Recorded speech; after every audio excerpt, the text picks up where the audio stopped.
அது மாதிரி நிறைய புகார்கள் வந்து இதுக்கு போகுது, ஈடிக்கு. புகார்களின் அடிப்படையில் விசாரிக்க ஆரம்பிக்கிறாங்க. இல்லைன்னா ஆகாஷ் பாஸ்கர் எல்லாம் அவங்கவுங்க குறி வைக்கணும்னு ஒன்றும் அவசியம் இல்லை.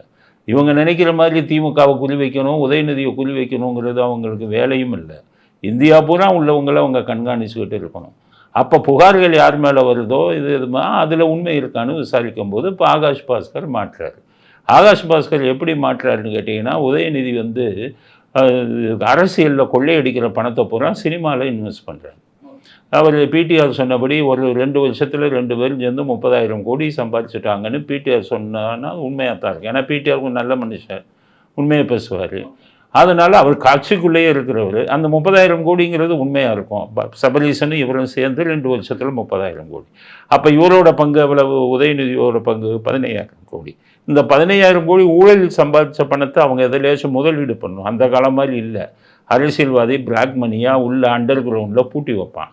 இப்போ திமுகவுடைய ஐடியாலஜியே வேறு. கொள்ளையடிக்கிற பணத்தை போய் பிஸ்னஸில் இன்வெஸ்ட் பண்ணணும். ஒரு பக்கம் மருமகனை வச்சுக்கிட்டு இதில் ஜி ஸ்கொயரில் நிலங்களை வாங்கி போடுறாங்க. மருமகனை வச்சுக்கிட்டு வானம்னு சொல்லி ராக்கெட் டெக்னாலஜிக்கு போடுறாங்க. ஸோ மருமகனுக்கு இன்வெஸ்ட் பண்ணுறதுக்கு நிறைய விஷயங்கள் இருக்குது. ஆனால் மகனுக்கு இன்வெஸ்ட் பண்ணுறதுக்கு இந்த ரெஜியண்ட்டை தவிர அவருக்கு ஒரு வழி தெரியல. அதனால் அவர் என்ன பண்ணுறாரு, சம்பாதிக்கிற பணத்தை இப்போ லைக்கா வந்து மூடிட்டு போயிட்டாங்க.